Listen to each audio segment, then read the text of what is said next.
আমাদের শহীদ হয়েছে, আমরা কিন্তু সেই কথা বলছি না। আজকে রাজপথে যে সমস্ত আজকে 5ই আগস্টকে কেন্দ্র করে যারা আহত হয়েছে তার মধ্যে অনেকের বিএনপি আছে, কিন্তু 15-17 বছর ধরে যাদের আমাদের আহত হয়েছে, আমাদের পা চলে গেছে, হাত চলে গেছে, চোখ চলে গেছে, অন্ধ হয়ে গেছে, পঙ্গু হয়ে গেছে, তাদেরকে তো এখন পর্যন্ত আমরা রাস্তায় নামাই নাই, কারণ আমরা এই সরকারকে বিব্রত করতে চাই না। আমরা চাই এই সরকার ভালোভাবে একটা নির্বাচন দিয়ে জনপ্রতিনিধিদের হাতে রাষ্ট্র ব্যবস্থা পরিচালনা করার দায়িত্ব দেয়। হ্যাঁ, এবং তার আগে সংস্কার করতে হবে, করেন। কারে দিয়ে সংস্কার করবেন? কারে দিয়ে করবেন? যে খায়রুল হক এই সংবিধানকে ছিন্ন ভিন্ন করে হাসিনাকে স্বৈরাচার বানাইলো, ওই খায়রুল হক কই? ধরছেন? এখনো তো ধরেন নাই খায়রুল হকরে। ব্যবসা যারা হাজার হাজার কোটি টাকা যারা লোপাট করে ব্যাংক খালি করে ফেললো, কই ধরছেন? একটারও তো ধরেন নাই। খালি বিএনপি ঠেকায় না।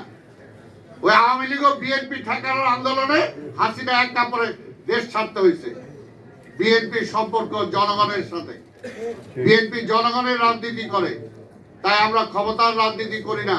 আমাদের নেতা দেশনায়ক তারেক রহমান বারবার বলেছেন এবং যেটা বাস্তব প্রমাণ হয়েছে, 5ই আগস্টের পরে যদি তারেক রহমান নির্দেশ না দিত, যেটা আওয়ামী লীগ বলছিল, ওবায়দুল কাদের বলছিল কয়েক লক্ষ মারা যাবে, তা তো মারা যাইতই। কিন্তু বিএনপি সেই রাজনীতি করে না। বিএনপি মানে ইসের রাজনীতি করে না, যে প্রতিহিংসার রাজনীতি করে না। প্রতিহিংসার রাজনীতি আওয়ামী লীগ করেছে, তার পরিণতি সেটা হয়েছে। প্রতিহিংসার রাজনীতি কেউ পছন্দ করে না, ক্ষমতার রাজনীতি কেউ পছন্দ করে না। শেখ মুজিবুর রহমান রাজনীতিবিদ হওয়ার পরও রাজনীতি নিষিদ্ধ করেছিলেন, আর শহীদ রাষ্ট্রপতি জিয়া রহমান রাজনীতিবিদ না হওয়ার পরও তিনি রাজনীতি মুক্ত করে দিয়েছিলেন। এটাই হলো বিষয়। শেখ হাসিনা 14 সালে কমিটমেন্ট করার পরও প্রধানমন্ত্রী তো ছাড়ার সাহস হয় নাই, কিন্তু বেগম খালেদা জিয়া 96 সালে ছেড়ে দিয়েছিলেন। এই জন্য বলি আজকে তারেক রহমান, বেগম খালেদা জিয়া রহমান এদের সাথে কাউকে মিলে না। আমরা রাজনীতি করি দেশের জন্য, একদিন দুই দিনের জন্য না। বাংলাদেশ যতদিন আছে বিএনপি ততদিন থাকবে। বিএনপির জন্মই হয়েছে বাংলাদেশের বাস্তবতার কারণে। আওয়ামী লীগ ব্যর্থ হয়েছে বলেই বিএনপির জন্ম হয়েছে। শেখ মুজিব ব্যর্থ হয়েছিল বলেই জিয়া রহমানের আবির্ভাব হয়েছিল, জোর করে হয় নাই কেউ। তাই আজকের বাস্তবতা হলো, আজকে দেশটাকে যে ট্রাফিক জ্যামে ফেলায় দিয়েছেন, এটা থেকে উত্তরণের একটাই পথ, ওই আওয়ামী দুঃশাসনের যারা সহযোগী ছিল তাদের কাঁধের থেকে হাতটা সরান, কাজটা বিএনপির হাতেই রাখেন পুরোপুরি। তাহলেই দেখবেন যে সব সমস্যার সমাধান হবে। আমরা এই দেশে অরাজকতা চাই না, হটকারিতা চাই না। আমরা চাই না যে দেশটা আরেকটা খারাপের দিকে যাক। কারণ আমরা দেখেছি স্বাধীনতার পরে এই শেখ মুজিবুর রহমান এই রেস কোর্সে দাঁড়ায় বলছিল 3 বছর কিছু দিতে পারবো না, মানে মানুষও অ্যাকসেপ্ট করে নিছিল। যেমনি আপনারা বলতেছেন সময় চাই, পাবলিক রাজি আছে, কিন্তু শেখ মুজিবুর রহমান 3 বছরে কিছু দিতে পারে নাই, দিছিল দুর্ভিক্ষ দিছিল। আর্মিকে শেষ করার জন্য রক্ষী বাহিনী সৃষ্টি করছিল, শিক্ষা প্রতিষ্ঠানগুলোকে শেষ করার জন্য নকলের ছড়াছড়ি করে দিয়েছিল, পরীক্ষার বদলে অটো পাস দিয়ে দিচ্ছিল। কাজে সেটা দেশটা ধ্বংস হয়েছিল, মানুষ প্রতিরোধ করে তুলেছিল। আমরাও চাই না যে আপনারা ব্যর্থ হন। ওই স্টেডিয়াম বানানোর জন্য আপনার পরিকল্পনা নিয়েন না। আপনারা পরিকল্পনা করেন যে আগামী কিছুদিনের মধ্যে কিছু সংস্কার করে কিভাবে নির্বাচনটা করতে পারেন, কিভাবে নির্বাচিত প্রতিনিধিদের হাতে ক্ষমতাটা অর্পণ করতে পারেন। কারণ আপনাদের দীর্ঘদিন ক্ষমতায় থাকার কোনো সুযোগ নাই। এর আগেও যেটা বলছি, ওই ক্ষমতার চেয়ারটা খুব আরামে, কিন্তু আবার খুব দুঃস্বপ্নও কিন্তু সেটার মধ্যে আছে, কষ্টও সেটার মধ্যে আছে, যেটা আজকে হাসিনা বুঝতেছে। এই জন্য আমরা চাই না যে সেইভাবে সেই অবস্থাটা হোক।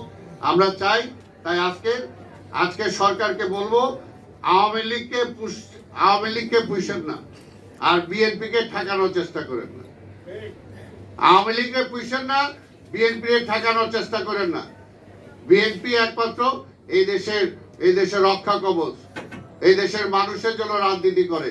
বিএনপির নেতৃত্বে আজকে সকল রাজনৈতিক দল আজকে ঐক্যবদ্ধ, এবং আমরাও চাই, যেটা আমাদের নেতাও বলেছেন, আন্দোলনকারী সকল রাজনৈতিক দলকে নিয়েই আমরা একসাথে নির্বাচন করব। তারপরে নির্বাচনের পরবর্তী পর্যায়ে সবাইকে নিয়ে একসাথে জাতীয় সরকার গঠন করব। এটা বলতেও বুকের পাটা লাগে, বুকের পাটা লাগে। তারেক রহমান সেটা বলেছেন। কি সংস্কার করবে? তারেক রহমান তো বলে দিছে যে 2 বারের বেশি কেউ পরপর প্রধানমন্ত্রী হইতে পারবে না। এর চেয়ে ভালো সংস্কার কি করবে?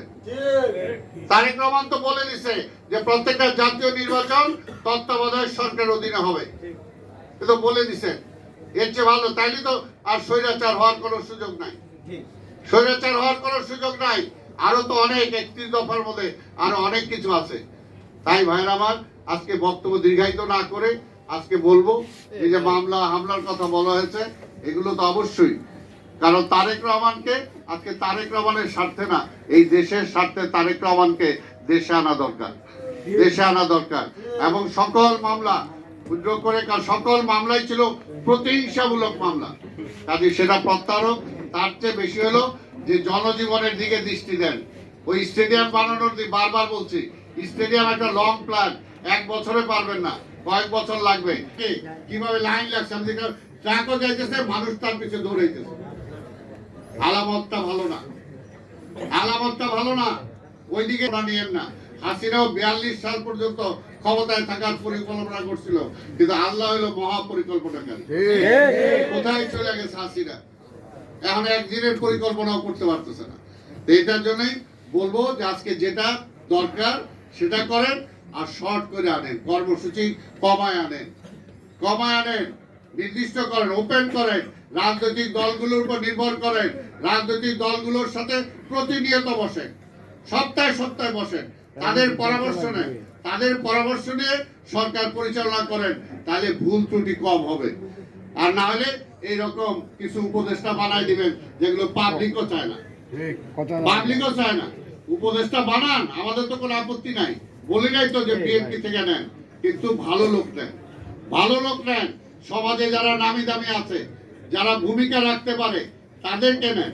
সমাজে যাদের গ্রহণযোগ্যতা আছে তাদেরকে নেন, কিন্তু এমন নিয়ে না ইচ্ছা হইলে ওরা বানাই দিলাম। এটা হাসিনা করছিল, অনেক মন্ত্রী বানাইছে যাদের কেউ চিনেও না, অনেক এমপি বানাইছিল এলাকার লোকজনও জানে না। কাজে ওই আওয়ামী লীগের পথে হাঁটেন না, জিয়াউর রহমানের পথে হাঁটেন। জিয়াউর রহমান যেভাবে দেশ চালাইছিল অল্প সময়, সেদিকে হাঁটেন। যেটা রহমতুল্লাহ বলছে, আমি আর ওই সাইডে যাচ্ছি না। তাই আজকে আপনাদের সবাইকে আমি ধন্যবাদ জানাই যে আমাদের হতাশ হওয়ারও কিছু নাই। এই সরকার আমাদের, এই সরকারকে সমালোচনা করি আমরা, যাতে সে ভালো করতে পারে। কারণ এই সরকার যদি ব্যর্থ হয়ে যায়, এই দেশটা কোন দিকে যাবে? এর আগে আরেকটা কেয়ারটেকার সরকার এরকম ব্যর্থ করার পরে কিন্তু দেশে দেখছেন 111 আসছিল। কাজে ওইটা মাথায় আছে বলেই এই সরকারকে আমরা ব্যর্থ হতে দিতে চাই না। আবার এমনও চাই না যেটা এর পরবর্তী পর্যায়ে ওইটা ব্যর্থ হওয়ার পরে 2008-এর নির্বাচনে বেগম খালেদা জিয়া জানতো যে বিএনপিকে তারা কোনোভাবেই ক্ষমতা আসতে দিবে না, কিন্তু তারপরও বেগম খালেদা জিয়া বলেছিলেন একজন আর্মি ব্যাক গভর্নমেন্টের চেয়ে একটা ডেমোক্রেটিক গভর্নমেন্ট অনেক ভালো। কিন্তু ডেমোক্রেটিক গভর্নমেন্ট যে হাসিনা, তার সবচেয়ে বড় ফ্যাসিবাদ, এইটা তো বেগম খালেদা জিয়া বুঝে নাই। সেখানে আজকেও বলবো, ইতিহাস থেকে শিক্ষা গ্রহণ করেন, অতীত থেকে দেখেন, বেশি দূর যাওয়া দরকার নাই। বাংলাদেশের অতীত ইতিহাস থেকে শিক্ষা গ্রহণ করে পদক্ষেপ নেন, স্টেডিয়ামের দিকে যায় না। আপনাদের সবাইকে ধন্যবাদ।